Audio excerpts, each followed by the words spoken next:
You're listening to Canary Cry News Talk. Today is August 5th, 2020. This is episode 228. And today, do as thou wilt. And you know me, I'm your best buddy, Basil.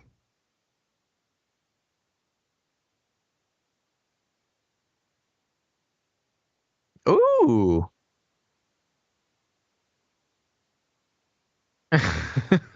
You know what? In my household, every day is underwear day. Yeah. So how about who proclaimed it National Underwear Day? What's the history of this? Uh-oh. Uh-oh. Yep, I'm looking at the chat. Gons, mic off. Gons is gone. No Gons. Gons, mic off. Can't hear Gons. Can't gear Gons. Gons muted. We can't hear Gons. Okay, guys, I get it. I see it. I see it. We're fixing it. Don't worry. We're working on it. Gons is muted. Can't hear Gons. No Gons. No Gons. Oh! I don't know if anybody else could hear that, but that was a crazy sound you just made. I don't know. Oh, I forget that nobody else can hear you. I'm just talking and listening to you. That doesn't make the show work. Check. So, Check. well, guys, at this point, you can't hear Gons because it's turned into an echoey monster from the abyss over there. Okay, sounds like it's coming through. Sounds like everybody else is hearing the monstrous noises coming from your side, Gons. You got a real echo issue going on, but that's okay. It's a lot of fun. A lot of fun. See, we'll do it live. We're doing it live. Nothing better than troubleshooting some very catastrophic technical issues while we are live on the air. This is a good opportunity for me to show everybody my cat. So here I go. Can you hear me now? Here's a cat for everybody who's looking for something else to focus on. Can you currently scratching my leg very badly? Basil, can you hear me? So I can hear you. Okay. Let's hear the chat. I think chat. People can hear me now. Gons? And here we go. Turn up your mic a bit, Gons. It sounds like you're coming through, but you're a lot lower than Basil. All right, hold on. Let me push the gain. Check, check, check. This is fantastic. Great start to the show. There we go. You're coming through. Hello, hello. Can you hear me now? All right.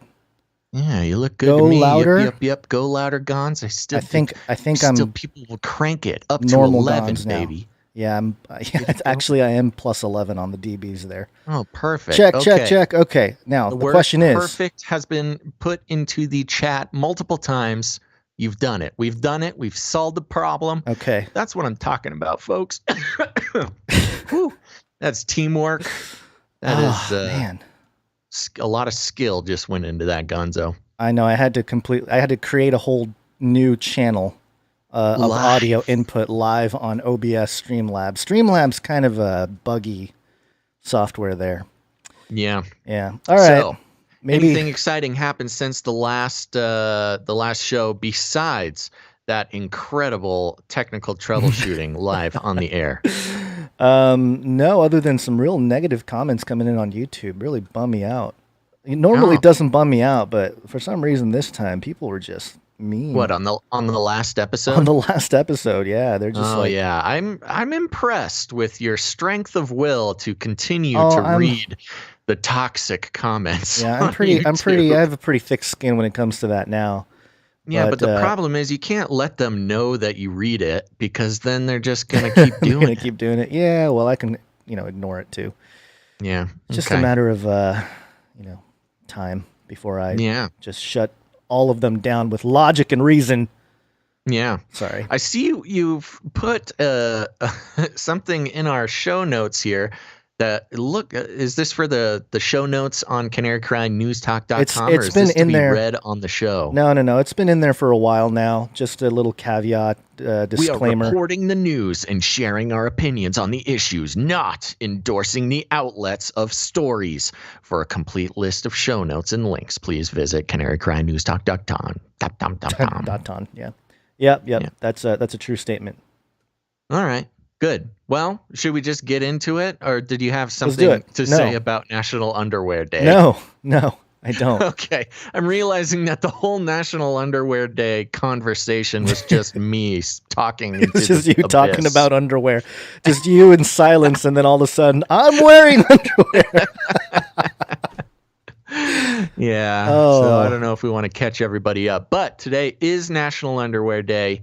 We are celebrating the undergarments that we love so much. Sure. Okay, let's start with the Flippy update before it gets Okay. any more out of hand. Let's do it. Flippy update. Do you want fries with that? Okay, here we go. This is from richmond.com. Watch now. So we got a nice video.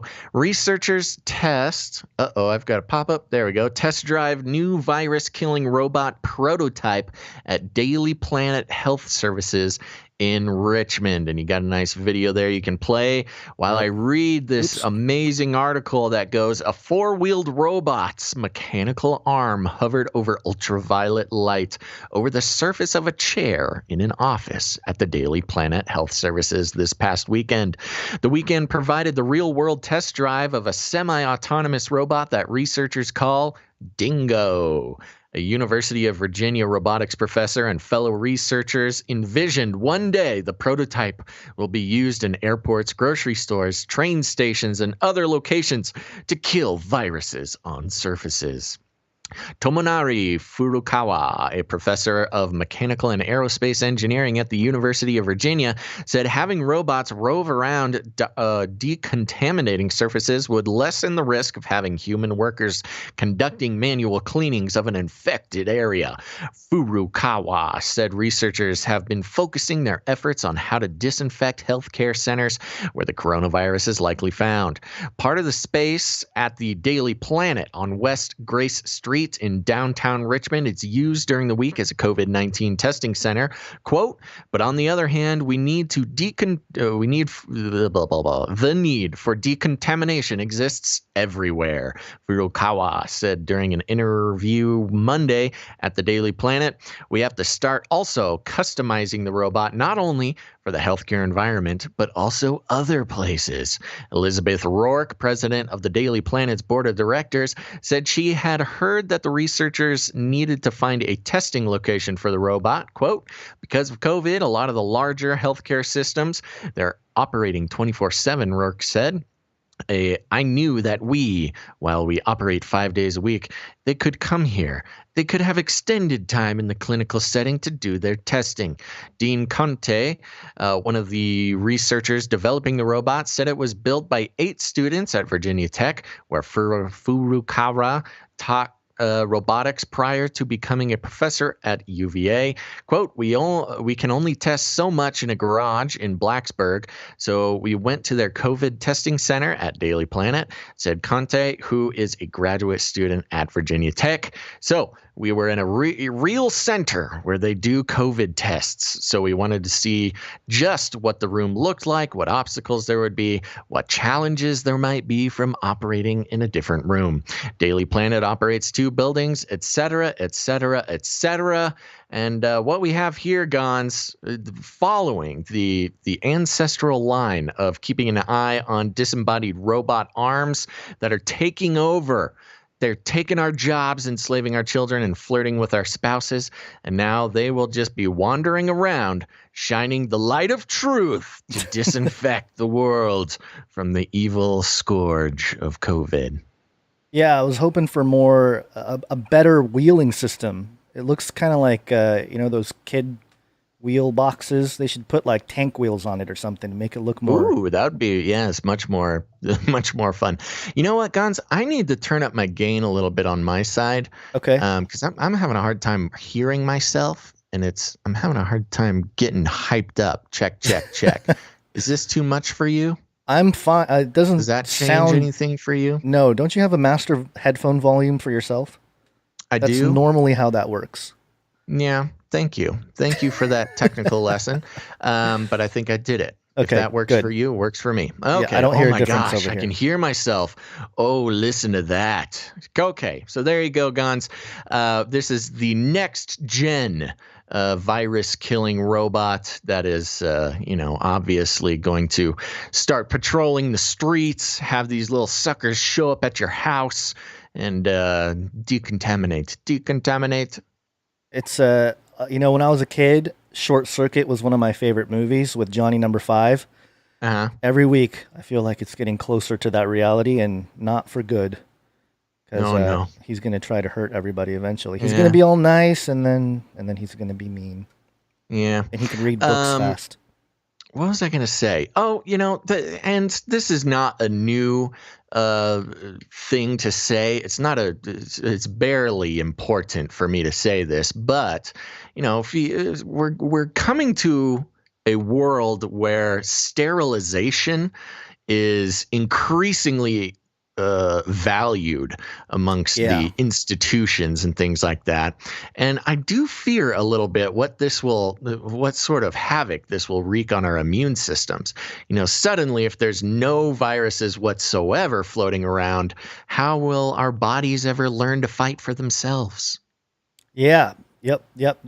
That's a lot of the sci-fi movies and stuff out there display a type of world, Andromeda Strain. What was the other one? Gattaca, a world where everyone's got to get super clean and no any kind of virus in any kind of situation. All flakes of yourself can be DNA tested, so you can't leave a trail of any kind of human hair or anything around. It's just the scientific dictatorship coming to fruition here. Yeah, isn't that fun? Isn't that fun? Isn't that fun?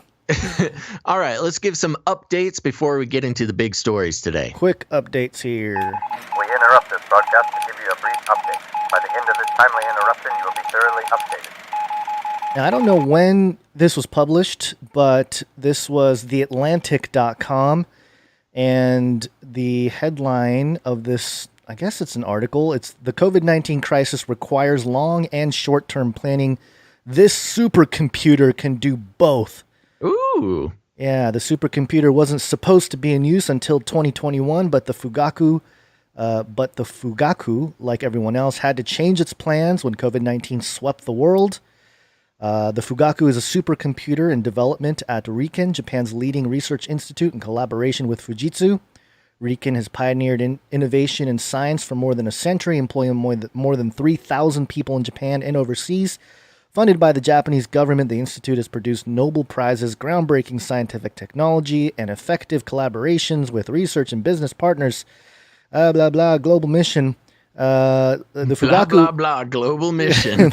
The Fugaku is one of the institute's most recent breakthroughs. It was recently ranked the fastest supercomputer in the world, able to perform 415 quadrillion computations per second.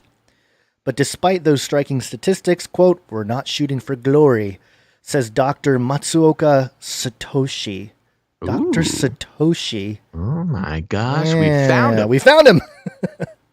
For those of you wondering what we're screaming about, the creator of Bitcoin is the anonymous Satoshi Nakamoto, or allegedly a group or individual. This man just happens to have the supercomputer scientist. It happens to be Dr. Satoshi. The director, the director of RIKEN's Center for Computational Sciences. Rather, the Fugaku is designed to be accessible to users from a variety of disciplines and institutions, rather than highly specialized. So there you go. Japan's moving forward with some of their supercomputing capabilities to tackle COVID-19. And the article goes on. It's very interesting because it talks about how society is never going to be the same, and we have to account for all the different changes that are going to take place to all of society, and the supercomputer is going to help us solve all those problems. So yeah, and it's an interesting combination too when you consider that so many changes, during the explosion of AI and supercomputing it's been going on for a few years, but really has hit its peak here in the past 8 months, and is projected to continue obviously into the future. Yeah. But now the risk of COVID and COVID related, data points are going to be basically built into the core of a lot of these AI public utilities. AI is going to have control of so many things, and obviously controlled by supercomputers until we get the new fancy quantum computers in the mail. But if you think about the basis of artificial intelligence and how it's being applied to government programs, to public good type of situations, it's going to have COVID-based data points built in right from the beginning. And more than anything, when you talk about the new normal, it's one thing to have the government try to enforce some sort of new normal, socially, but it's an entirely different thing to have this quote unquote new normal built into the very fabrications of, the coding, the foundations of artificial intelligence and supercomputing that's more and more being applied to society in invisible ways, which is the crazy part. Yeah. You can't fight against the invisible hand of the algorithms that, if you do anything online, your life, and it's hard to explain this to people in a way that can fully be absorbed. I've had some conversations with various baby boomers in my life recently, and to really try to bring home the point that no, anything that you do on the internet and any device you use, all of that data is getting put into algorithms that are used to manipulate your behavior in one way or another, whether that's as innocent as advertising products that it thinks you might like, all the way down to guiding your behavior online and offline. And so, when we talk about artificial intelligence, being built on the foundations of this quote new normal, it's not just, a fun little quirk of technology. It is a life-shaping manipulative practice that is really rampant right now, and doesn't just affect your online life. Anything, all the messages that you start to receive, even subconsciously through the media you consume, and even down to the tailoring of your Facebook timeline, being obviously manipulated by algorithms to keep you on the site longer and to try to shape your perceptions of the world. That's all going to have the new normal built in. So it's not just a thing you can say, oh, not my new normal, I won't do that. You have no choice. It's going to be built into the subtle manipulations that are presented to you all day, every day, especially if you interact on a smartphone somewhere. So yeah, and it'll be like Ultron from Marvel coming to the conclusion that humans are the virus. We must get rid of the humans. All right, so we got a couple more updates along these lines here. A couple mask updates. If you're working alone, wear a mask. The mask's not for you. It's to protect the people you care about. It's a couple weeks old. Actually, a couple months old at this point. Forbes.com, coronavirus, Japanese firm. I don't know what's up with Japan. They got giant robots, supercomputers. Now they got smart face masks that connect to phones. Ooh, good. We need that data. A Japanese startup has unveiled a smart face mask that connects to smartphones and lets users make calls remotely without speaking directly into their mobiles. Whoa. Capable of sending text messages via speech, its developer, Dona Robotics, is marketing it as a way to remain connected during the coronavirus era. Dubbed the C mask, the device fits over regular fabric-based masks. It connects to an app via Bluetooth, enabling it to transcribe speech to text messages, which are then sent via the user's smartphone. It can also translate from Japanese into 8 other languages and amplify the user's voice in case they can't be heard through the mask. So there you go. The C mask, translating your language. Your very full babble. HUD display. You got your microphones in there. You got maybe some real-time translations coming new because you're going to need it for this new global society. It's funny because it's definitely, we talk about the Tower of Babel and how the languages got dispersed, and this strange attempt to bring all languages together. The ones and zeros have eradicated the barriers of language in a sense. So we're back at this Tower of Babel moment, and the computer, the technology that allows communication between people that don't speak the same language, very fascinating. And through the mask, put on the mask, and you can talk to other people. Easily. Well, that's another consideration is if the mask is gadgety enough and improves your perception of life, going through your day, then it'll be adopted quite quickly, as we've seen with other gadgets that do similar things. Yeah, for sure. All right, the other mask update here. If you're working alone, wear a mask. The mask's not for you. It's to protect the people you care about. And it's for your in-home activities as well. RT.com. Americans should start wearing face masks at home. Dr. Deborah Birx says. Well, the big update is that Birx is saying this. I know. That's it. Yeah. Families sitting down to watch the evening news might soon have to wear face masks if the advice of the White House coronavirus advisor, Dr. Deborah Birx, is turned into a rule as America's disjointed war on COVID-19 continues. Birx was supposedly on Trump's side. Trump really liked her, but she's turned on him apparently, and now he tweeted out something mean about her. And I guess they're all part of the cabal, right? Yeah. Well, there you go. She can't stray too long from the official message. She tried, but she's been brought back into the fold. And there you go. You got to wear your mask at home. Yep. No kisses. Yep, no kisses. Barely hugs. Actually, no hugs. No hugging. Yeah, elbow touches. Is all you can do. And wear your mask while you're watching television at home because the television might give you Rona,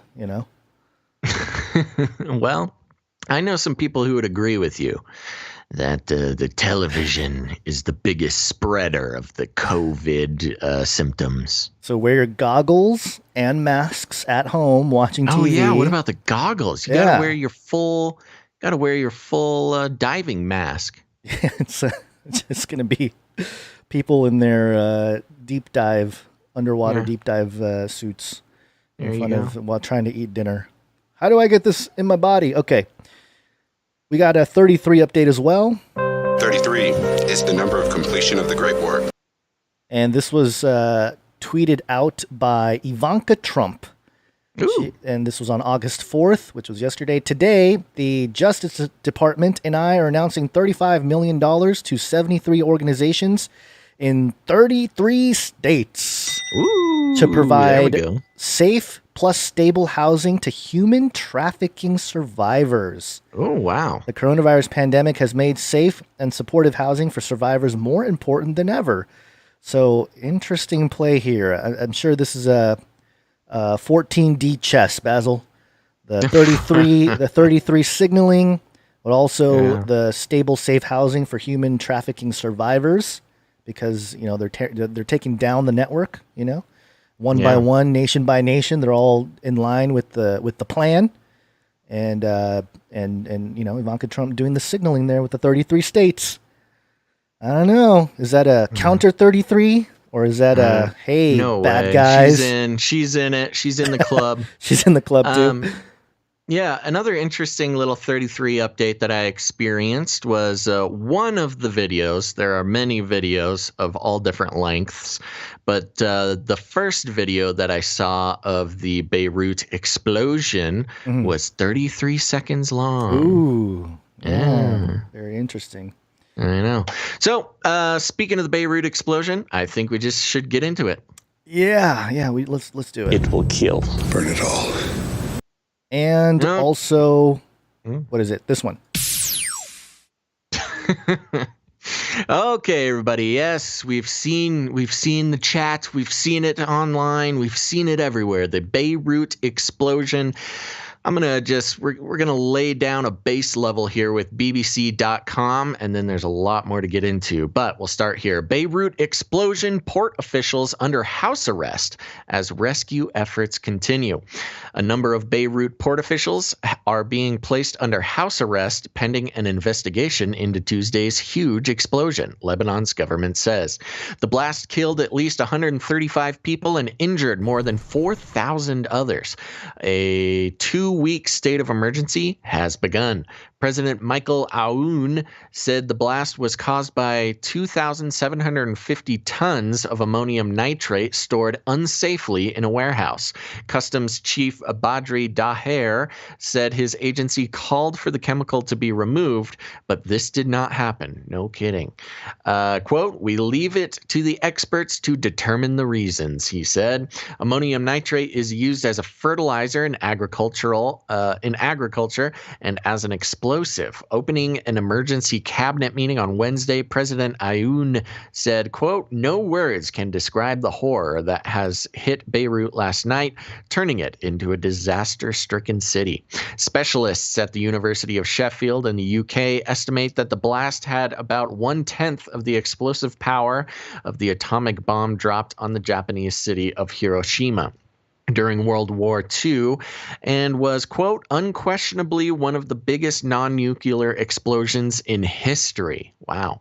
What triggered the explosion? The ammonium nitrate had reportedly been in a warehouse in Beirut port for 6 years after it was unloaded from a ship impounded in 2013. The head of Beirut port and the head of the customs authority both told the local media that they had written to the judiciary several times asking that the chemical be exported or sold on to ensure port safety. Port General Manager Hassan Koraitem told OTV that they had been aware that the material was dangerous when a court first ordered it stored in the warehouse, but not to this degree. Lebanon's Supreme Defense Council has vowed that those found responsible will face the maximum punishment possible.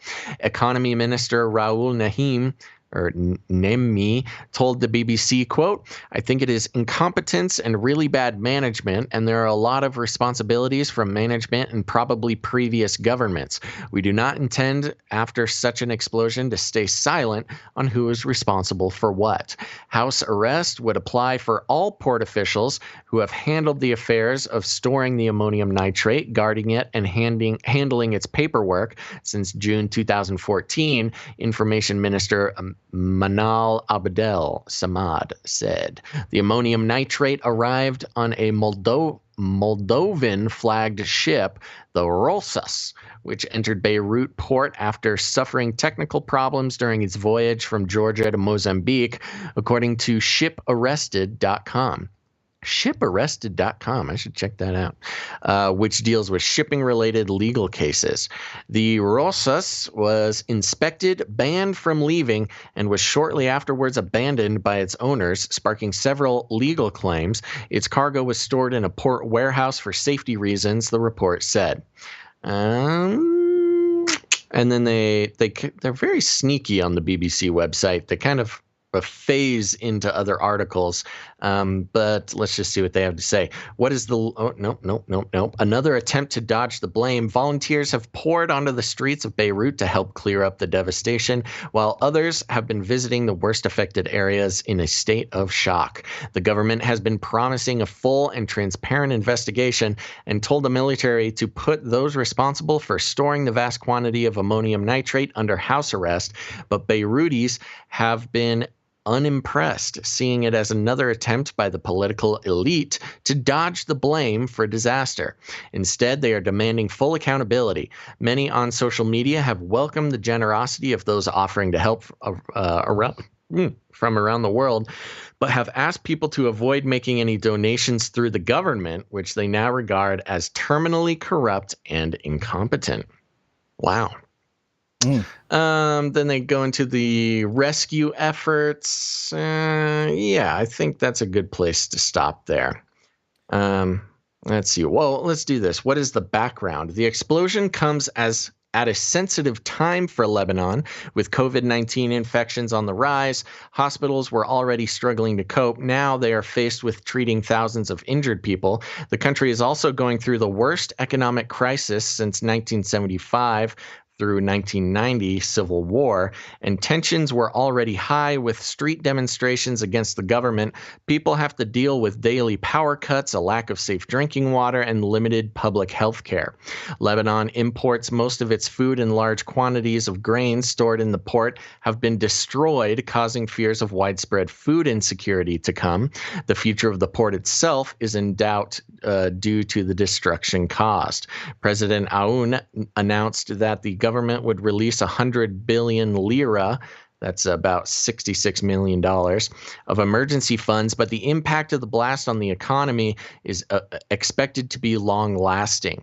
The explosion happened close to the scene of a huge car bombing, which killed former Prime Minister Rafik Hariri in 2005. A verdict in that trial of 4 men accused of orchestrating the attack was due on Friday at a special court in the Netherlands, but this has been postponed until 18th of August out of respect for the victims of Tuesday's blast. So there you go. A lot of stuff in there, especially considering the background where they were having similar upheaval or civil unrest due to the already corrupt government, and with food shortages already going on, an economic crisis, plus COVID-19. We'll get into it a little more, but it sounds like a very convenient time for something like this to be happening. And those who will benefit from this are those precise government elites that people were protesting against right before. Yeah, a couple things come to mind here. First off, if there was any Rona in the area, it might have been wiped out. So if there's it's whatever. Silver lining, literally. But the other thing is, and I know people talk about Bible prophecy, and especially people that listen to our show are versed in some of Bible prophecy passages and stuff. And I've seen some people bring up this as a potential connection. It's hard for me to say that this is a direct connection, but Isaiah 17 talks about the Damascus being in a ruinous heap. Isaiah 17:1, this is a burden against Damascus. Behold, Damascus is no longer a city. It has become a heap of ruins. That's the Berean Study Bible translation. And Damascus is about 60 miles from this port here. So interesting. It's not too far away, although, and again, it's too far away, I think, to have any kind of true 1-to-1 ratio type of fulfillment of any kind. But yeah, it's up the coast from Sidon. And, there's a lot of historical things there with, if you look at the Bible and just that general area.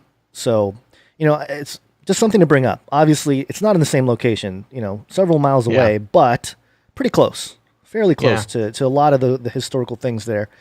And that's number one. Number two being that my suspicions always, of course, when this type of thing happens, is that this wasn't an accident whatsoever.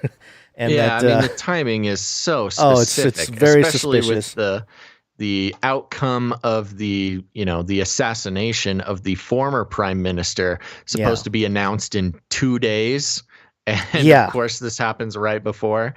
A couple of things to note before we get into the theories surrounding this. One of them being, in that BBC article, they mentioned that it was 0.2% of the power of the Hiroshima bomb. I took this off of another article that I do not have in front of me, but it says ammonium nitrate is mostly utilized in fertilizers. It has the RE factor of 1 over 0.74 compared to TNT, meaning the explosion likely had a yield of 2 kilotons of TNT equivalent, effectively the yield of a tactical nuclear warhead. And for those who don't know, tactical nuclear warheads are a very disputed weapons class that has not been put in use yet, but has been under research, especially by the U.S., but also Russia and other nuclear-capable countries, to create what's called a tactical nuclear device.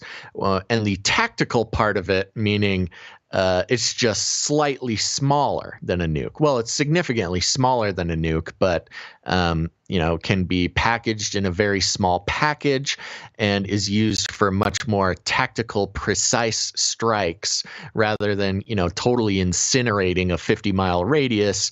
You can have a much smaller blast area, but you're able to take out more specific targets without harming.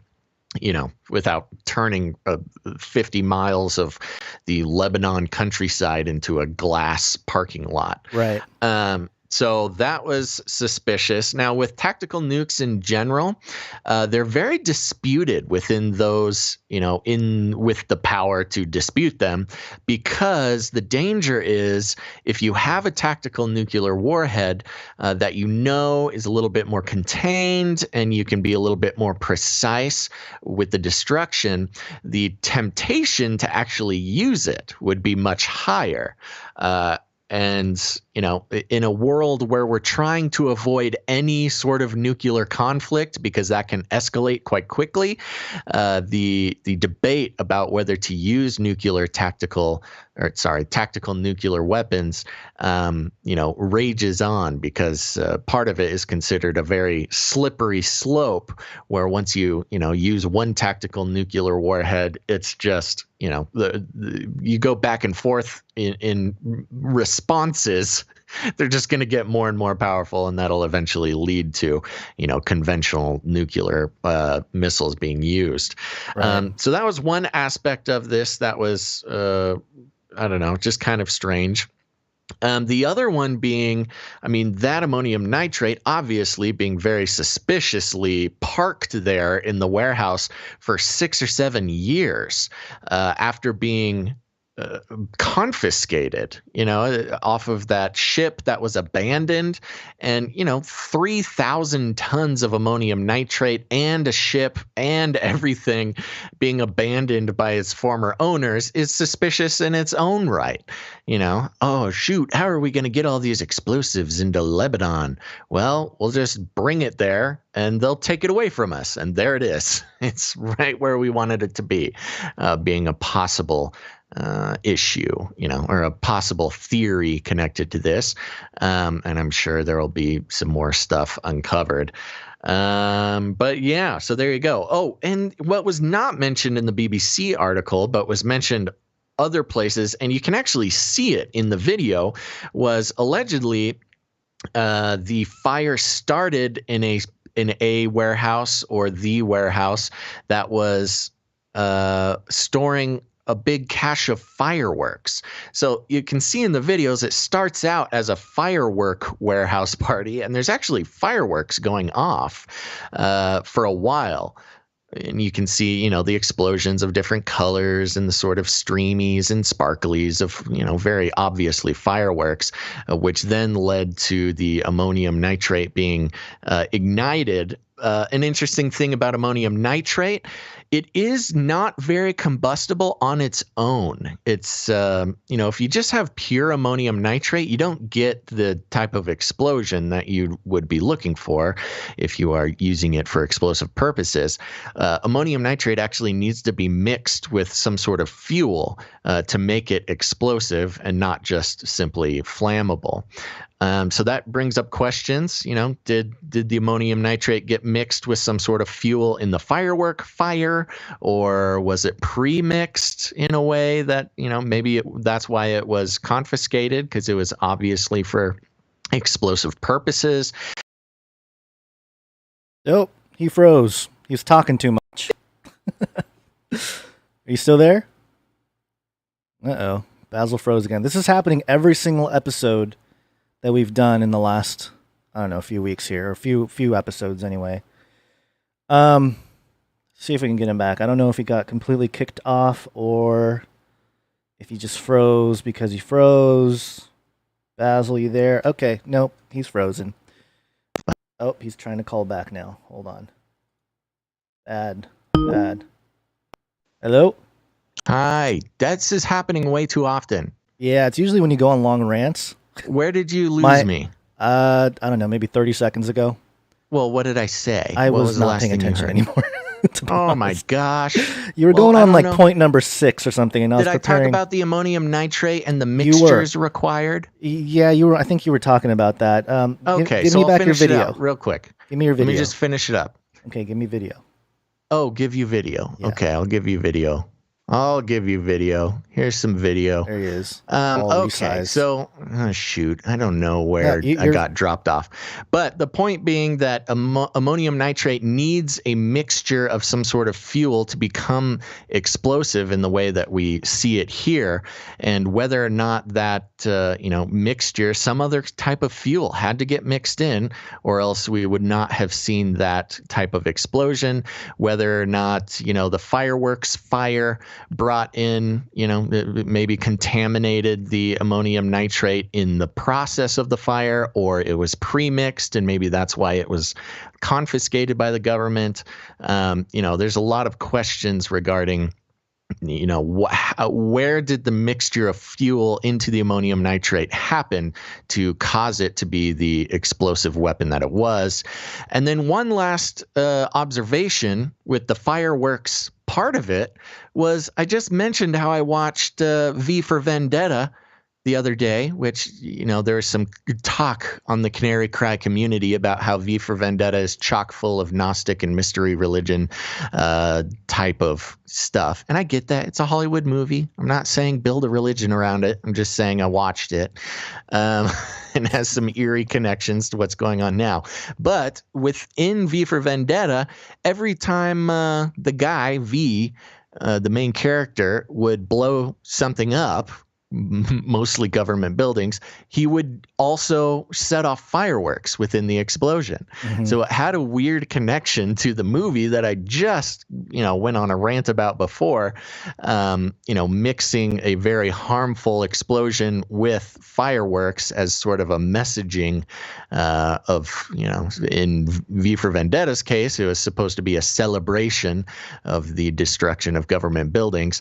And it's just very odd to then have a giant explosion mixed with fireworks in one of the most explosive non-nuclear instances in history. Yep. And people were pointing out in the chat, and also should mention, it happened to be Barack Obama's birthday yesterday. August 4th, 1961. Well, that's not going to help anything. No, it's not. And also, just to add mystery to the whole thing, Hiroshima and Nagasaki, the nukes that were dropped in Japan in 1945, August 6th and 9th. So something about this week seems to be a particular liking for those into some kind of numerological alignment with this type of event. Just to point out. Yeah, and you gotta know that the Lebanese people are definitely not buying this official story, given the mistrust of their government they already had, and the economic troubles, and everything, and coming up on the justice being served for the assassination of their previous prime minister, and suddenly this happens. It's right, and it's a suspicious time for the Lebanese people. And I think. I don't know if you read it in the article, but somebody, maybe it was the Lebanese, was the prime minister there? Somebody said that it was an attack. And also, President Trump also suggested that it was an attack. Yeah, and but of course, what? Someone in the Facebook chat, in all caps, so I don't know if they're being satirical or not, but they say, "Quit being so quick to find a conspiracy. The prime minister has said it was a major F-up on the part of the harbor." Oh, well, if the prime minister says it, then it must be true. Right. Well, yeah, there you go. They got people in custody too, the port officials or whatever in custody. But yeah, one of the things that should definitely give away some of the what might be going on here. I think the New York Times published a headline that said, calling it an attack is very hasty. Trump bad. Sure. So there's one point of reference there, but also. Yeah, let's get to the theory here that this was something of a directed energy weapon, and there are people showing the footage, and it's hard to say because if you slow down the footage, there's different angles and stuff. There is a large flash that seems to come in like a column right before the big explosion. But it could just be a firework, right? But that's the thing. There's a little bit of plausible deniability with fireworks there as a convenient thing to have been the reason for the fire to begin with.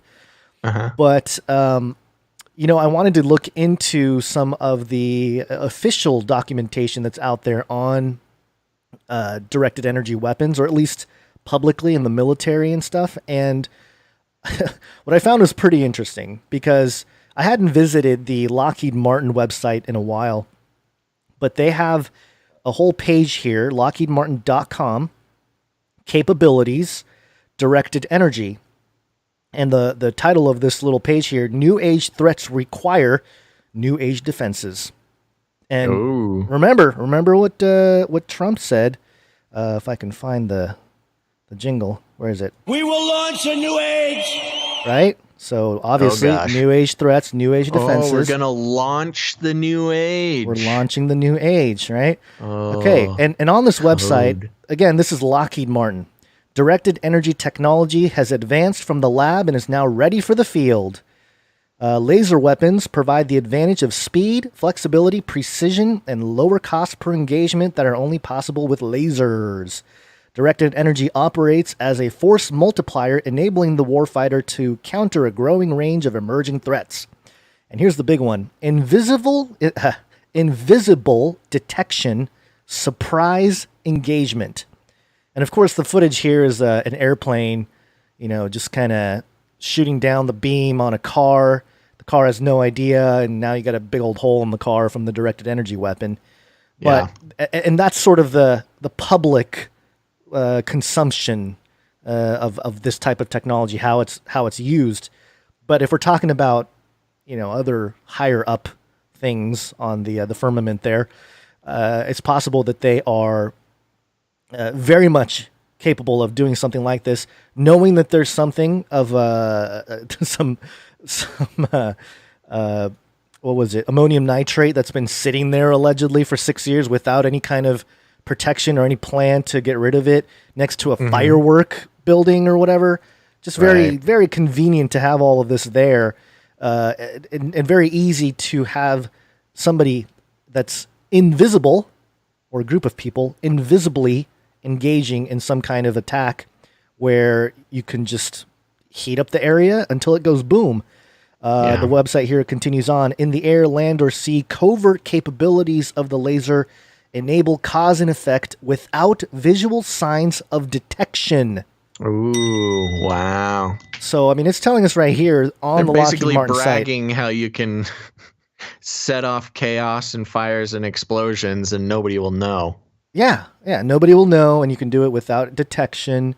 Revolutionary technology, deep magazine, low cost per engagement, speed of light delivery, adaptive optics, beam control. Again, this is all the public stuff.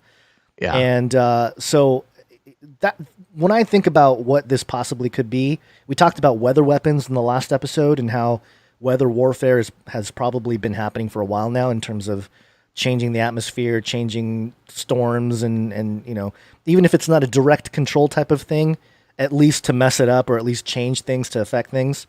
And now even the 9/11 attacks, people have been suspicious about, hey, was this some kind of directed energy weaponry?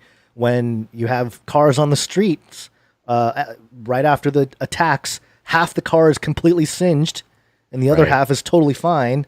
Right. what happened here? And if it wasn't some kind of directed energy situation. I was going to pull up the footage from 2001 where a reporter, maybe it was a little later, maybe it was like 2002, there was a reporter that asked, I think it was the Secretary of Defense at the time, if they had these weapons, these advanced weaponry that could have been used or deployed for 9/11, and he kind of looked very uncomfortable, like, "Oh yeah, we're still in the stages of development, and we wouldn't unleash that type of technology without knowing its capabilities," and da-da-da-da. He kind of danced around it. Right. But interesting to think back to, because those were the days when, at the very least, these journalists can ask like legitimate questions, or what appear to be a little more legitimate questions than today. And today, you're just not going to get that kind of anything in any kind of press conference with a president or any kind of political leader. But just keeping in mind that this is a very capable type of technology, and could very well be responsible for what we saw in Beirut. And prayers out to those people that are without homes. 300,000 people homeless, and I think it's under 100 the death count, but I'm sure they're going to find more. And all that footage, and this is the other thing that's really fascinating about this event, is that there's a lot of footage all over the internet. Yeah, it kind of reminded me of 9/11, much less so. But you just happened to have a number of people with cameras pointing in that direction. Now, of course, 20 years later, 19 years later, many more cameras everybody has, and so there is angles on angles on angles of this stuff. Oops, sorry about that. Yeah. Do you got the bride one? That one was very interesting, just as an artistic thing to show here. Yeah, I'll get to it. This is the after. I'm showing the aftermath. It's very apocalyptic. I mean, just literally any kind of apocalyptic movie. If they're planning on filming it, they should just go to Beirut and film it. Because I mean, they have it here, the real life thing. Yeah, it's pretty wild. Yeah, just cars flipped over, the whole deal. Let me try to find the bride one. But go ahead. You were saying something else there about. Oh, I don't remember. Cameras. Yeah, no. Oh, the camera. Yeah, I mean, it's just surprising how many angles of the actual explosion there were. But now, you keep in mind that there was a big fire beforehand, so it makes sense people were busting out their cameras to film it. Well, that's the thing. That's what's weird, though. Like it's almost like egging people to film it. Like have this fire burst out, egg people to, what's going on? What's going on? Well, I think people, I mean, in general, people are going to film it. If there's a giant fire, you're going to film it if you can see it. I did see some screen grabs, some screenshots. People were trying to say that there were some jets that flew overhead and there were some flying things that looked Photoshopped to me, but I don't know. I haven't done any forensics on it yet. But in any of the videos, I was unable. I watched maybe about a dozen different videos, and I could not see the jets fly over. So I don't know if you saw one like that, but no, I didn't see any jets. Although it's, I mean, again, they don't have to be directly above it. That's the thing. They can kind of be in range. That's what I was saying. Like, it just didn't make sense. But right. So here's I'm showing the footage here of the wedding, or the wedding photos. It's the camera moving in, a close-up shot on the bride, doing a sweeping shot of the dress, and all of a sudden, boom! Cameraman runs to a wall. Very dramatic. Very dramatic. It was sort of a poetic image of it, but pretty incredible sight. To see just how quickly, it was in a millisecond. It went from a normal peaceful day to suddenly everything, all windows blown out, buildings collapsing, just total chaos in the blink of an eye. Yeah. And then I guess I'm looking here. I just mentioned how that death toll is under 100. Apparently, it's 135 now. So I'm sure we're going to get a lot more. Yeah, it's going to continue to rise as these things do, as they find more casualties and things like that, and people who are injured. The other weird timing thing with the whole thing, and you were talking about V for Vendetta, I was watching more of The Travelers that I talked about in the last episode, and I'm halfway through the final season that they have there, season 3, And yeah, nukes going off. Big explosions going off everywhere. I was just watching that yesterday, and then I flip on Twitter, and then actual explosions going off. Just weird. Yeah. But so that's kind of the theory here that again, no hard evidence, and that's the thing. You can't have hard evidence that it was a directed energy weapon. That's the whole point. That's the whole point. You know, but I don't think it's completely out of the question to wonder and wonder at a level that's not just crazy conspiracy theory, but at a level that's like, okay, they're very capable of doing something like this. And so, yeah, happy birthday, Barack, I guess. Oh, my gosh. All right. Well, sounds good. Given the timing we have today, Gon, should we take a little break? Let's do a quick break, and we got a couple more stories. Break time.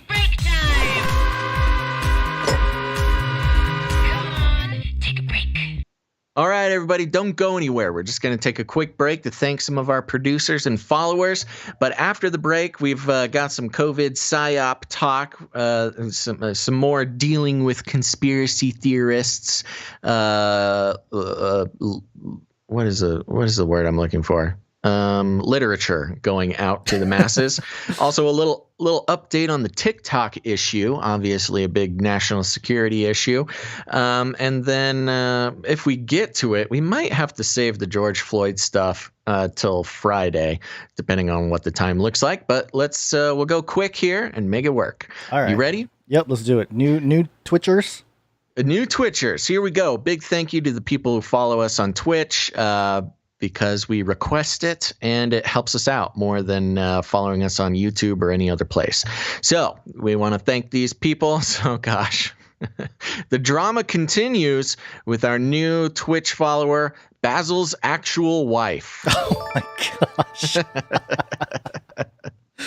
Oh, wow. People just the making never-ending soap opera that is the Twitch I like chat. how you kind of stay out of it too. You let them. You're like this evil genius that allows people to kill each other. I'm doing a show. I'm working. I can't engage with such madness while I'm working.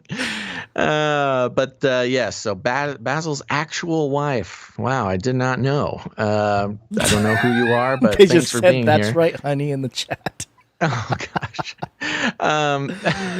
It's and just kind of to give some context for those who don't watch live, we still have thousands of people who listen to the podcast version. Yeah. So when in the Twitch chat, it's not just the fight over my heart and my my wedded bliss, physical property. Yes. That happens every show. Of course, that also happens. But, of course, we have William Steele. We got Creepy Uncle Joe. We got Jeff Bezos RFID chips for sale. We have a lot of famous people who follow us on Twitch. And I love it because every show in the Twitch chat, it's like, everybody's playing the role of their name. Flippy Bots cooking people burgers all show. Bill Gates keeps trying to sell everybody vaccines. It's a whole nother experience, a whole nother layer. It's like a gamified role-playing layer that happens right underneath the show. That is, it can be quite distracting at times, but it's fun. Oh gosh, Jay Vela, one of our talented artist producers, says Basil can't have any scandals. You never know; he might want to run for mayor or governor one day. Can't have scandals. That's right. People are gonna pull up the Canary Cry chat. You had multiple wives at one point. Yes, and of course, William Steele talking about how he's going to go steal more jewels. Okay, moving on to thank more people. Dayun's lover. Okay, thanks for following us. We got Expat in Palawan. Ooh, cool. iFisher. iFisher Surrender Radio. Interesting. Thanks for being here. Condley. That's right. Shoefly. I am Wilst. Okay. Or Will Street? Wilst? Until he returns. Until he returns. Like it. It's a good name. Yeah. Let's see. I think that's the last one. I don't know. Did I read Limanzadegi? No, I don't know. There you go. I can't Thanks, keep up with these names. Limanzadegi and CM Orves, Comorve. All right, there we go. Oh, one more. It is time for change. Booyah. There we go. Thank you to all of our new Twitch followers. It helps out quite a bit.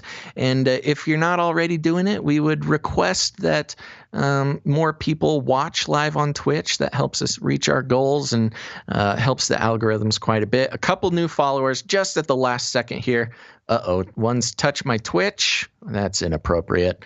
But thank you for following. And also, latest 1980. Is that first one name? Yes, that was a name. I wasn't sure. It was like a sentence. Okay. Now we want to take a second and thank our producers for this show, new producers coming in. And just to remind everybody, we go off of the value for value model, which means we made a commitment long ago not to consider the listeners of this show to be commodities for us to sell to advertising agencies to, line our own pockets that way. It's a very popular way to fund podcasts nowadays. But unfortunately, what it does is it motivates content creators and podcasters to consider their listeners as products that they can then turn around and sell to advertisers for their own personal gain. And we get it. You got to figure out how to pay the bills somehow. But considering you guys commodities and just a number that we can turn around and sell to an advertiser, we just couldn't get on board with that. The advertising model is part and parcel with a lot of the problems, not just with the internet, but with the world. Very manipulative way to have money change hands and consider other human beings, children of God, as a piece of property that you guys give us your trust, you give us your attention, and to turn around and sell that to somebody else just seems wrong. So what we do is we do the value for value model, where we put out the show, we do it often, and we do it well, and then you have the opportunity to put some value back into the show if you are getting any value out of what we do. And not only does it help feed Gonza's kids and help feed my cats, but it also lets us know that we're creating some actual value in this world, which feels pretty good. And so you have an opportunity to take some ownership, because this is the real world, folks. If you help support the show financially, you're not just a donor, you are a producer of the show. This is real life, okay? We ain't playing no board game here. We're not just some kids who are I don't know what I'm getting at here. We're not LARPing. This is the real world. So thank you very much to our new producers. And first, I'm going to start over here on patreon.com/CCNT for Canary Cry News Talk, patreon.com/CCNT. And we got a nice, generous new producer, but their Patreon name is literally blank. Like, there's no letters or words at all. I don't know how that's possible. I don't know what's going on. It's mysterious. It's very mysterious. It's the most mysterious thing I've ever seen. I have no name to attach to this producer, but we have an anonymous producer. Thank you very much for your generosity and helping out the show. It means a lot.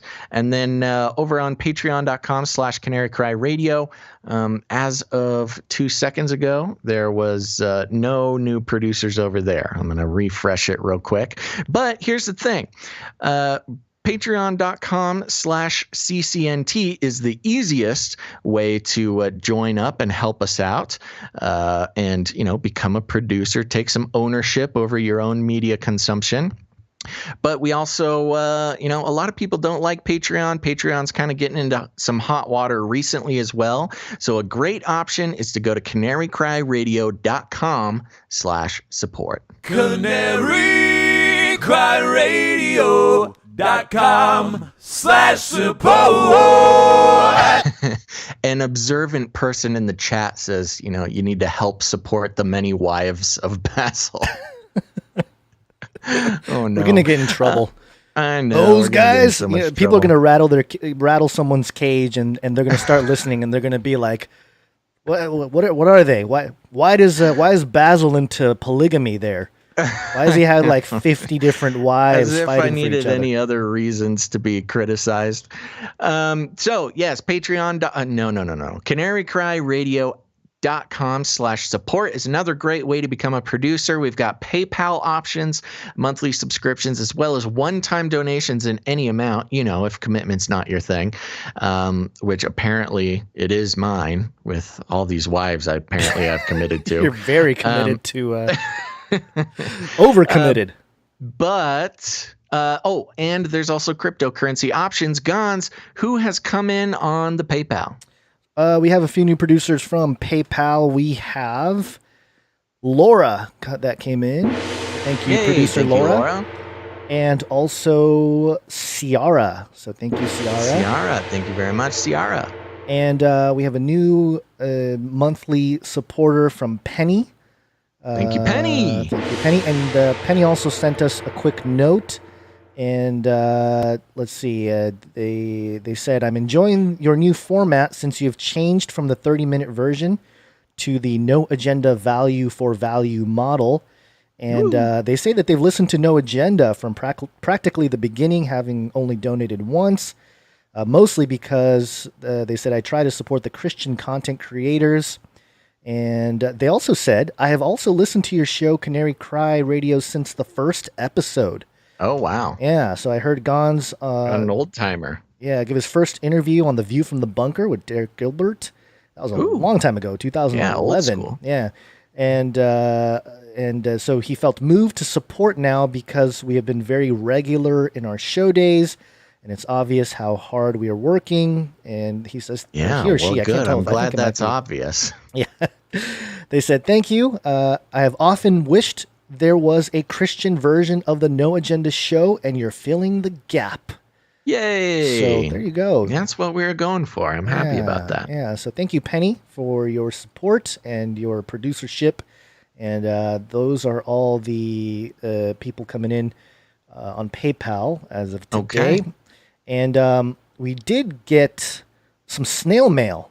Yeah, that doesn't happen very often. We do have a P.O. box if anybody's interested. Gons, I don't know if you want to read that out loud or we should just put it on the web. It is on the website at canarycryradio.com/support. Yes. But sometimes people send us little gifts and fun crafts that they've made and write us letters and occasionally a check or two. But this was also some fun mail. Yeah, we got an envelope from Old Two Box. Yes, and, Old Two Box. I've seen them in the Twitch chat or the YouTube chat somewhere. Yeah. So they've been around. Yeah, and it's really interesting how some people send checks and other people send cash. This was one of those situations where they just sent some cash in the mail. That's always fun. We love cash in the mail. It was kind of, I felt like I was receiving a drug deal or something.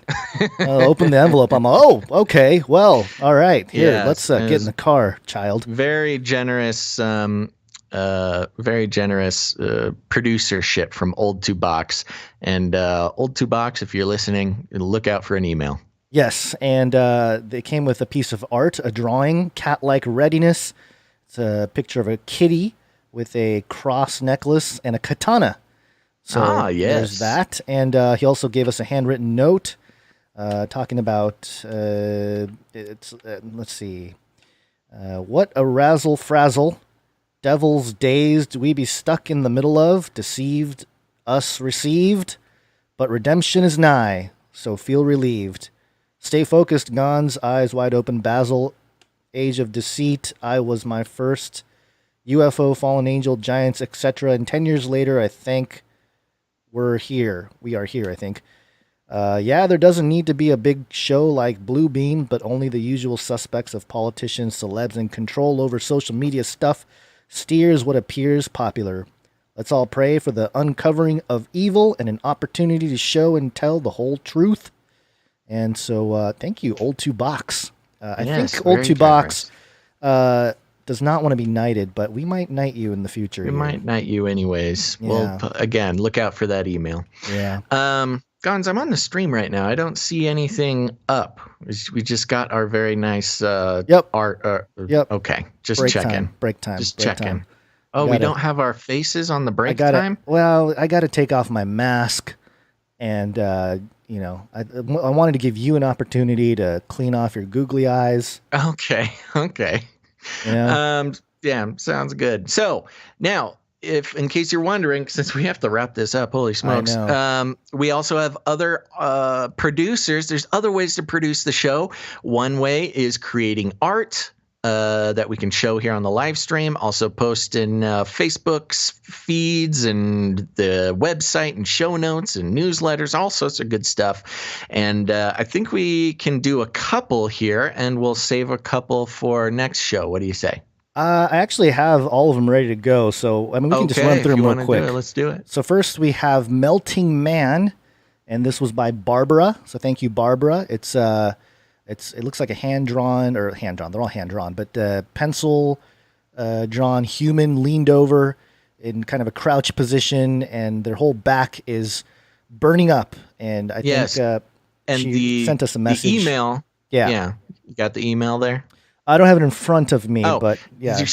They mentioned in the email that this person is not on fire. They are dissolving into the ether because of all of the nonsense being presented to them. Right. So yes, very good. Very powerful imagery. Yes. And we also got another one. Thank you for that, Barbara. And we got another one from Patrick is a Monkey, or at least Patrick is a Monkey's wife. Not 100% sure. But we got the note, and basically this was a drawing of Quilty, Flippy's grandma. And I remember the email. Sorry, I don't have it open in front of me right now, but they explained how a while back there came, they're a quilter, very into quilting. And a while back, a quilting robot came out that's, people started using instead of hand quilting. And she's fighting, or they're fighting the good fight against Quilty. Flippy's grandma is a computerized long arm quilting machine, and then so you've got a sewing machine, a grandma Flippy sewing machine making a quilt, and then over in the corner you've got little old rascal Flippy who says he's social distancing from his grandma there. And if I recall, I can't quite read the hat. Are you able to read the hat on the version you have there? They said something specifically about we need to read the hat. Okay, hold on. Let me try to zoom in here, and let's see. I couldn't read it over the stream quality, so if you have it right in front of you, you should read it to us. Science is truth. Science is truth. Okay, perfect. Flippy's a Fauci fan. Yeah. Oh, that's good. I enjoyed that very much. Thank you. Who is that again? That is Patrick is a Monkey's wife, I think. And they have another one we'll show in another episode here. We also got one from, of course, Allie. Sent us a bunch. Yes. We'll show this one here. This one is another Flippy one. Flippy in 2033. Ooh. And, yes. Very creepy. Super creepy. This was in reference to last episode where we reported on Ford's delivery robot with backwards knees, and the cat who was in a fire and got the cybernetic legs. Yeah. So we've got this creepy Flippy with 666 on his forehead. Ooh, Mark of the Beast Flippy. Yeah. And we've got the little cyborg cat on the table there. And then, of course, under the table is a real cat that looks very, very much like the new Monty 3 in the house here, attacking the spider. That was the one that gave you your spider bite last episode. Yeah. Also, this robot has a flippy hand. One of his hands is a one's a spatula. A spatula, yeah. So, got to look at the details. These hand-drawn pictures. They really get very good. I like it. And we did get a number of good pieces from Allie. We're going to save some for next episode, strictly for time reasons. But thank you very much, Allie. Yes, thank you, Allie. Always a pleasure. And one more here. Always good coming from Godspeed. This is another Canary Cries saga. Yes, the new Canary Cry comic book. Yes. This is great. Canary Cry Saga. He was once a samurai who chose to no longer serve his earthly master and chose to serve his heavenly master.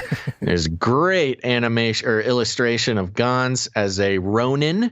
It's Ronin Gons, a little speech bubble here. I'm no longer a slave to either man nor sin. I'm only a slave now to righteousness. Very cool. Very accurate body composition.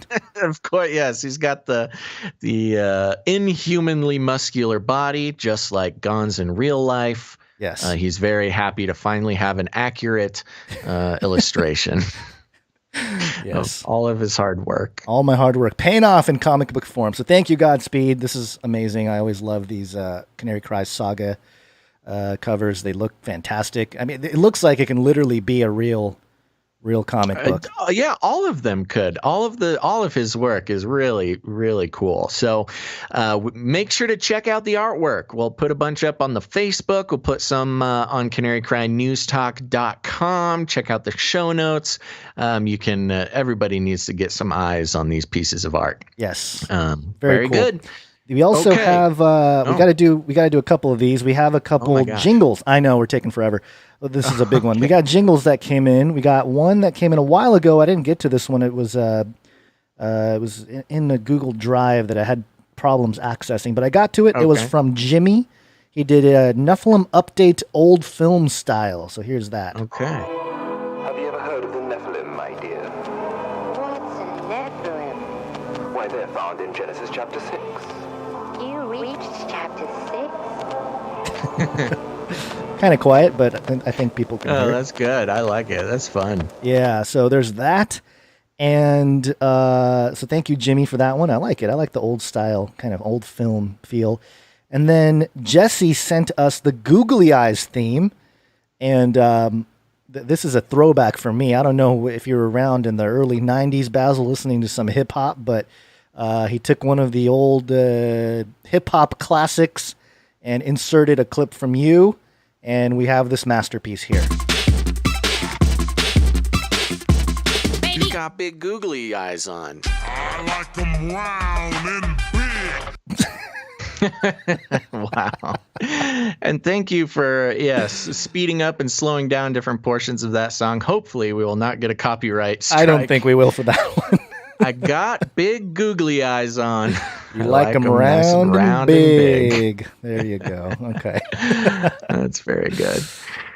All right, that's it. Let's see. Real quick, before we jump back into the show, Annie Onimus in Twitch chat says their wife is going to make us some blankets, Gons. So we got to tell them our favorite colors. Send us an email. Email us at canarycryradio@gmail.com. We would love to give you our favorite colors. You don't want to tell them over the air because yours is... Back to the... What? Nothing. Never mind. Okay. Okay. I'm trying to get this show going. I know. I'm sorry. Let's wake up, Gons. Yes, it's wake up time. Hey, yo, wake up. Okay, we're going to start out here. We're just going to run pretty quickly through the next couple stories because, Gons, you've got to go somewhere. I'm over here on CNN.com, and the article is titled COVID-19 Conspiracy Theories, 6 Tips on How to Engage Anti-Vaxxers.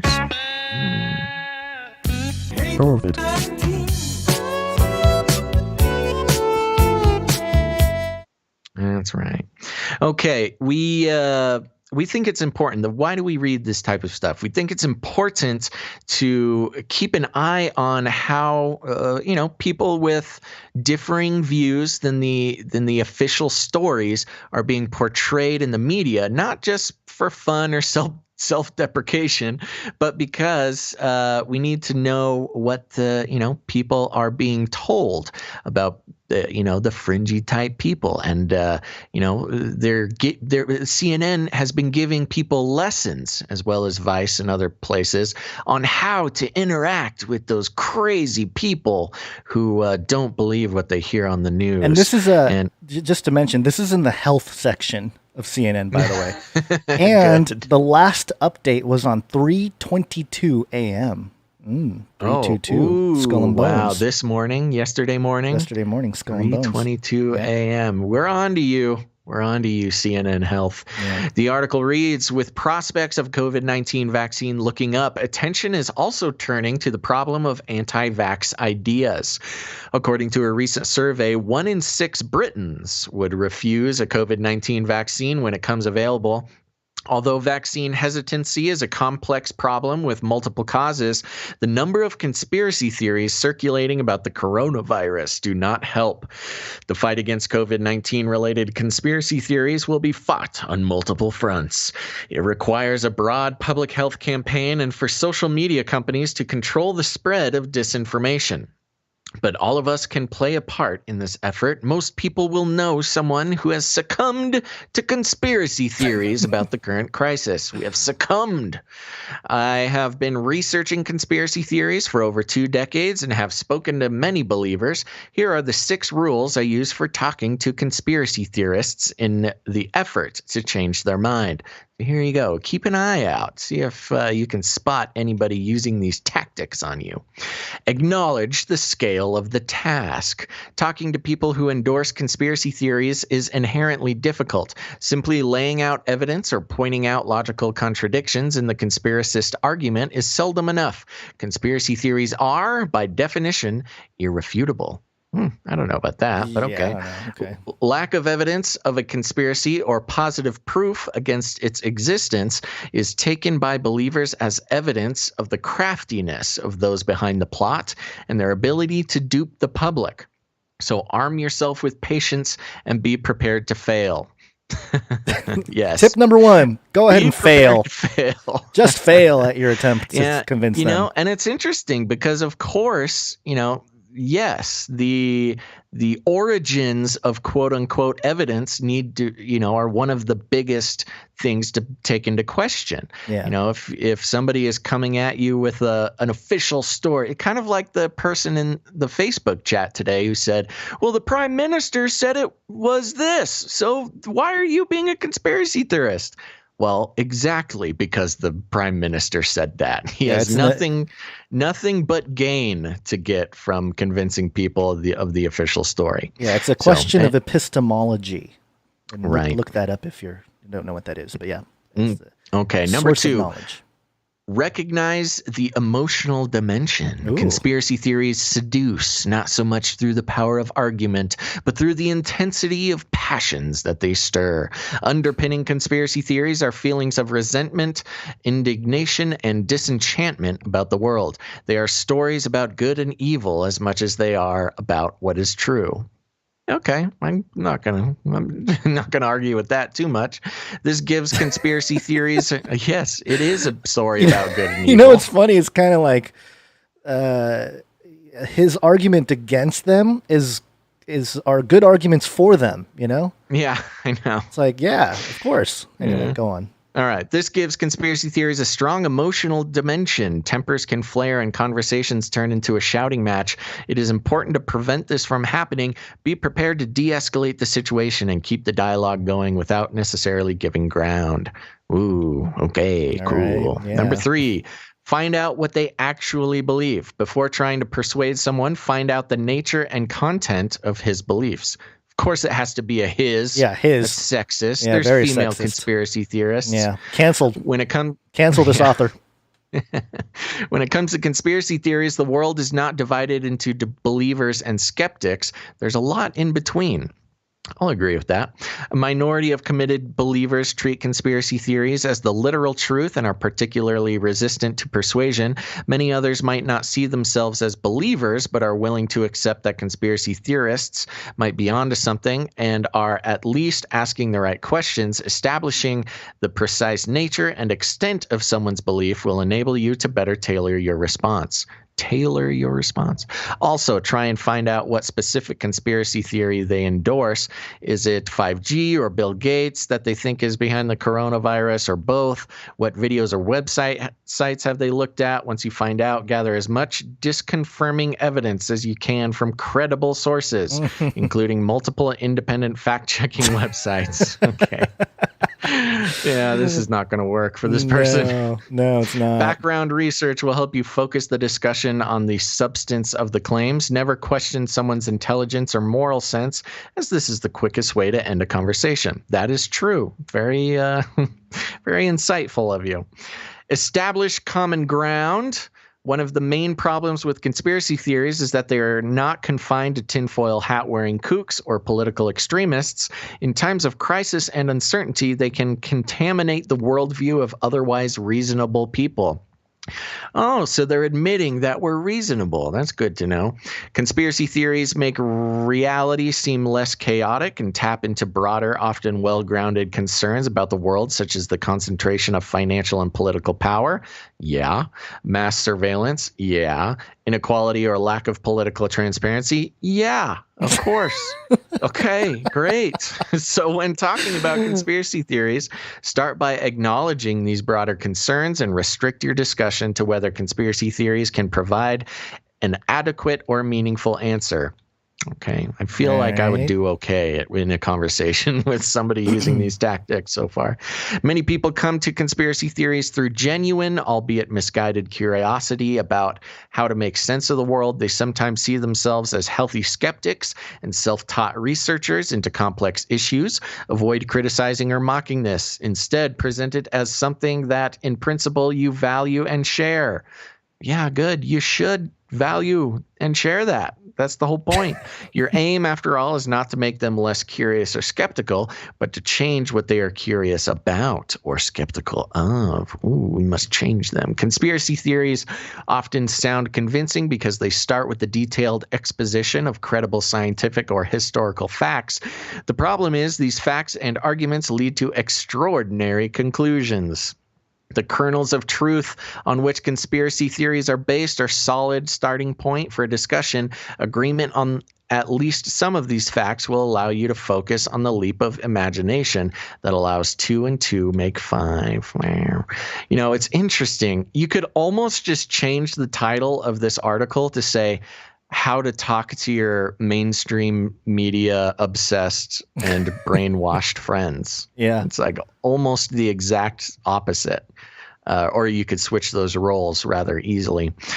Number 5, challenge the facts, value their argument. Debunking conspiracy theories requires 2-pronged approach. The first involves challenging evidence and its origins. Again, that's what we would do if talking to a non-conspiracy person. Address specific claims and discuss what constitutes a credible source. Okay, check.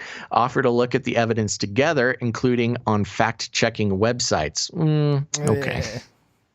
If you are talking to a staunch believer, he again, so sexist. Yeah. He probably won't even engage with you on this, but if he has not yet fallen down the rabbit hole, he might. And this might lead him to start questioning his views. Come on. I'm sorry, all of our female listeners. You're being taken for granted here. The second approach involves throughout history. Conspiracy theories have come up short. What? There's also some historical there's conspiracy theories that continually prove themselves to be true. But a lot of history is built on conspiracies. It's not like we were talking about Jeffrey Epstein in 2015 being called crazy. But moving on. For instance, the longstanding claims by AIDS denialists that antiretroviral drugs are more harmful than HIV were not only disproven, but they contributed to hundreds of thousands of deaths in sub-Saharan Africa. More recent and similarly baseless theories about the polio vaccine causing sterility directly led to the disease resurging in Nigeria, Pakistan, and Afghanistan. I don't know if that has anything to do with us, but okay. And also, okay, there's just too much to get into here. COVID-19 related claims are in the same genre. Setting these conspiracy theories in their historical context can demonstrate that they offer nothing new and don't ask the right questions about the pandemic and its causes. This might encourage the person to direct their curiosity and skepticism to a more worthwhile concerns. Yeah, because, you know, getting the truth about a global pandemic and the cause and origin of the disease is not a worthwhile concern, apparently. Okay, last one, 6. Finally, be realistic. There is, of course, no guarantee that this advice will be effective.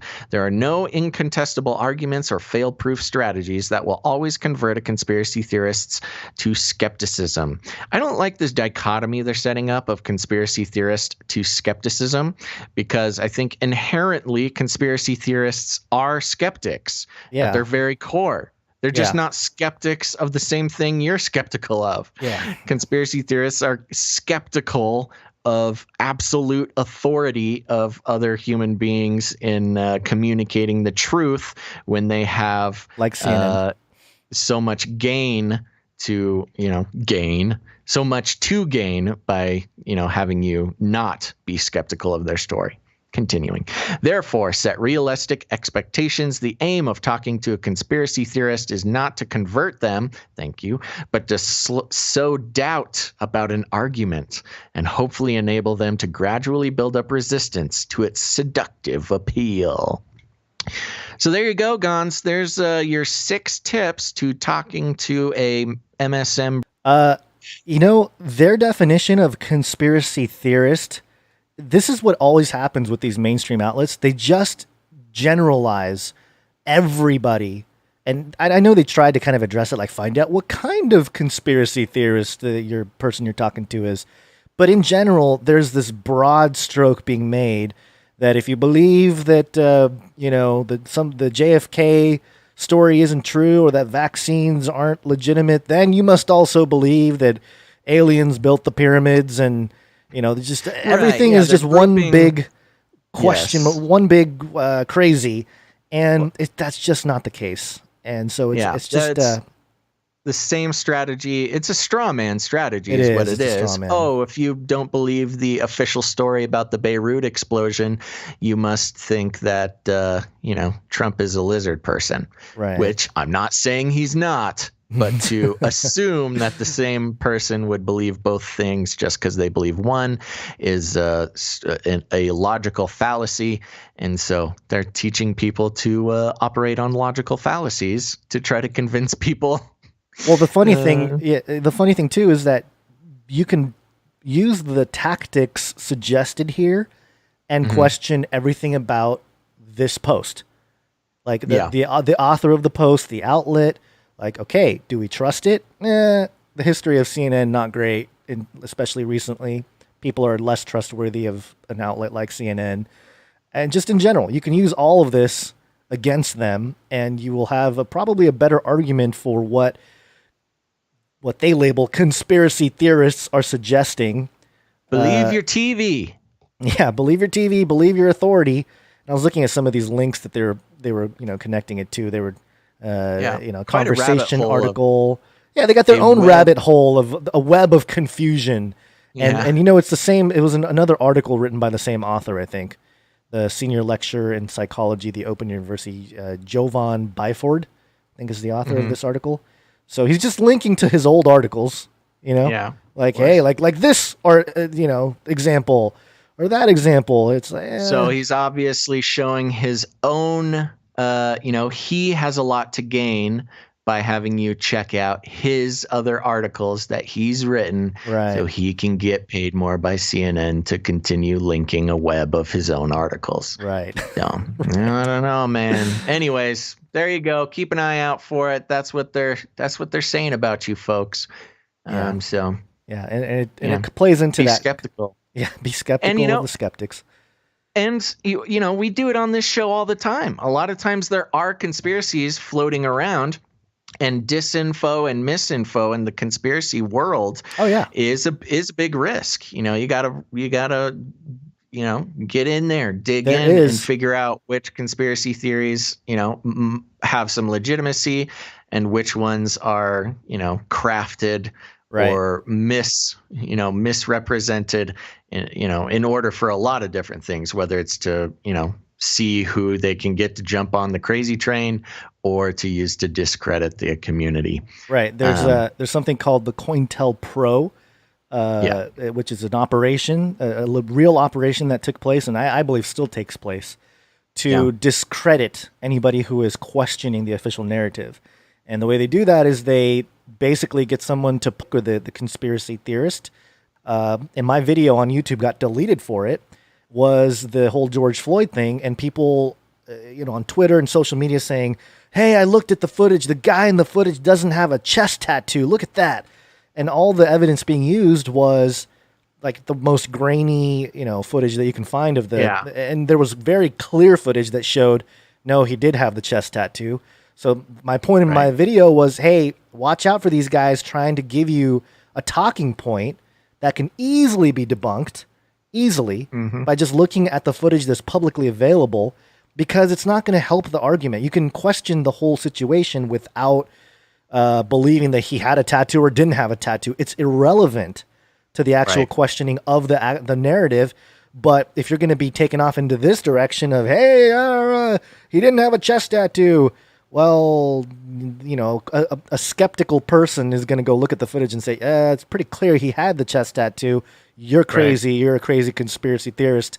And it's a way to discredit those who would be appealed or those who would tend to question things. It takes them off the hunt. It's like a distraction.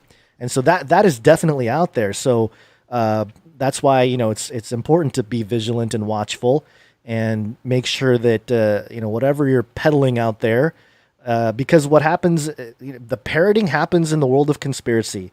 I was talking back and forth with somebody in the comments on the YouTube channel recently who was a big QAnon guy, and he was just parroting everything that the QAnon people that are out there making podcasts and YouTube videos, just parroting everything.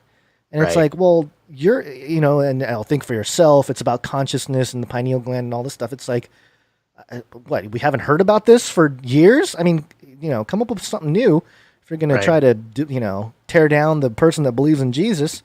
But anyway, getting on my high horse there, and Sky Scourge Broadcasting is bringing up the Smith-Mundt Act. Oh, yeah. That was repealed during the Obama administration. Yeah, the Modernization Act. Literally making it legal for propaganda. So, I mean, it's legal for the government to lie to its people. So, I mean, just the fact that, the Obama administration repealed the act that, not to say that the government never lied before this. Right. It's just different when they are breaking the law versus, it's totally legal to completely lie to your citizens. And there you go. Yeah. That's a good talking point to bring up whenever, you have one of these CNN people trying to talk you out of believing in a conspiracy theory. It's like, well, look at this Smith-Mundt Act. It came out. Smith-Mundt. Or it was restricting propaganda. Yeah. And it was repealed to allow legally the government to lie to its people. Right. So what about that? How can you believe anything that comes from the government? What's interesting too is that if Trump had an opportunity or has had an opportunity to reverse that, but he hasn't, because I think he's used it to his advantage in many different ways, and I think he's because you can spin disinformation for what allegedly will be for a positive effect, right? That at least that's what some of the pro-Trumpers will tell you. Machiavellian the Machiavellian the Prince, right? Which is a favored book by every politician. Yeah, teaching you, the basics of you say whatever you need to say to get elected, and then you do whatever you have to do once you're there. And positive propaganda. Right. Yeah. Okay. Well, what do you think on your timing, Guns? Do we want to save the rest for next show? Yeah. I think that's a good place to stop if we want to save it. Wednesdays are going to have to be a little shorter, or we're just going to have to start earlier, Basil. I know that's. We'll try our best. So we'll just let everybody know that Wednesdays might end up being a little shorter unless we can figure some things out and start earlier. So keep that in mind. But thanks for being here, everybody. We're getting time. We're saving a story about the real story going on with TikTok and its attempted ongoing purchase dealings with Microsoft to take over the American, business end of that. And then there was some, of course, the new George Floyd body cam footage. We've got some breakdown and talking to do about that as well. So make sure to be back here on Friday. We'll be talking about that stuff sometime between noon and 5 p.m. Pacific Standard Time. Make sure to turn on notifications. Follow us on Twitch at twitch.tv/Canary Cry Radio. If nothing else, you need it as a backup because, sometimes the notifications just don't get there through YouTube or wherever else you're looking for them. Right. I want to do a big old thank you to our producers. We couldn't do the show without you. We're on that value for value model, baby. Thank you, Blank. Thank you, Laura, Sierra, Penny. Thank you, New Two Box. Was that the name? New Two Box? Old Two Box. Yeah. Opposite. Complete opposite. Yeah. Old Two Box. Thank you very much. And thank you to Allie. And thank you to, let's see, who else do we got? Patrick is a monkey's wife? Question mark. Yes. Thank you. Jimmy, Barbara, Jesse. thank you for the art. Godspeed. Thank you for the comic book art. And as usual, big old thank you to That Night Wind for helping us out with timestamps. We're still waiting for clips to start showing up. Hint, hint, nudge, nudge, William Steele, but okay. Make sure to head to canarycryradio.com/support to support us, help produce next show on Friday. You got PayPal options, cryptocurrency, all sorts of stuff there. Remember us at patreon.com/CCNT. It's the only way we can keep doing this show, and we are so grateful and also impressed by everybody jumping on, becoming a producer, taking ownership, taking control of their own media intake, and pull your own strings. Don't let advertisers pull your strings. When you become a producer of the show, you are pulling your own strings, baby. That's how we like it around here. And remember, you can create art and jingles, all sorts of fun stuff to help produce the show. Send that to canarycryradio@gmail.com. Also, remember to leave some ratings and reviews. We are so close to some cool big numbers on our ratings and reviews on Apple Podcasts. We have not gotten any over the past couple of days. So please, out there, somebody, take 5 minutes. Go leave a rating and a review. It helps out the show. It tells the algorithm robots to tell other people about the show. It's a very important thing. Okay, am I forgetting anything? Nope, I think that's it. Okay, now remember, you got friends, you got family, and they're all just waiting. They're just floating out there in the world, waiting for you to tell them about Canary Cry News Talk. Let them know if they're starting to wake up and they need a gentle guide down the narrow path. Let them know that Canary Cry News Talk is where it's at. Send them an episode. And if you need any more instructions, here's what you do. You walk right up to them, you grab them by the cage, and then you what? You shake it. The end of the world occurred pretty much as we had predicted. I want to shake things up, stir up some controversy, rattle a few cages. Hey, stop that! You'll never silence me. I'm the last angry man, a crusader for the little guy. Leave the bird alone. Never. Rattle a few cages. Rattle a few cages. The human race will have every opportunity to improve. And if they don't? Ask Noah. That's right. Just ask Noah, everybody. Okay, we'll see you on Friday. Remember to tune in. Make sure those notifications are on. We will be talking about all sorts of stuff, and I'm sure enough will happen in the next couple days to fill out that show. Yep. But you want to show up. You want to show up. You want to be here. So make sure to tune in next time. But until then, everybody, think outside the cage.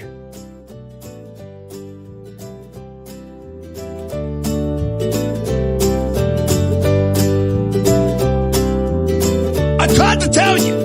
Aliens.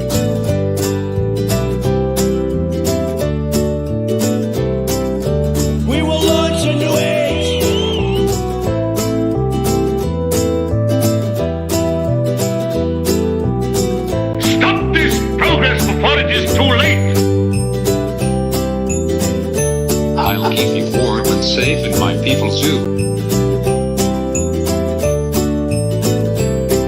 Canaries in a cage.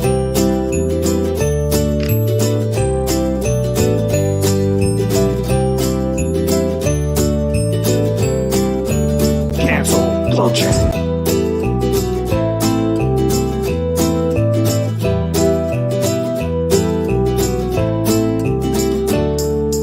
Remember, reality is an illusion. The universe is a hologram. Buy gold. Buy! I wanna shake things up, shake things up. I wanna shake things up, shake things up. Leave the bird alone. I wanna stir up some controversy. I wanna rattle a few cages. I wanna rattle a few cages. I'm the last angry man. You'll never silence me. I'm the last angry man. I'm the last angry man. You'll never silence me. I'm the last angry man. A crusader for the little guy. Little guy. Little guy. Well, we'll see about that. Whatever, Illuminati. In the future, humans will be confined in a people's zoo. People, I'll keep you safe and warm in my people's zoo. I'll keep you safe and warm now in my people's zoo. You, yeah, you in my people's zoo. I'll keep the cameras on.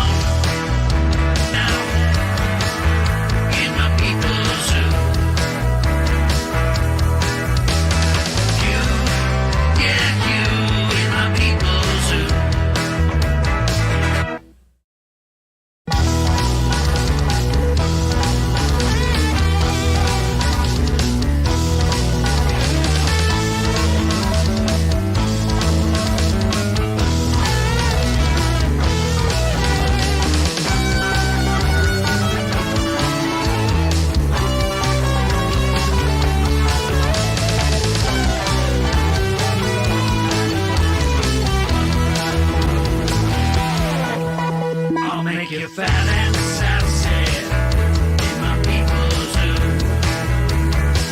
I'll make you fat and sassy in my people's zoo. You, yeah, you,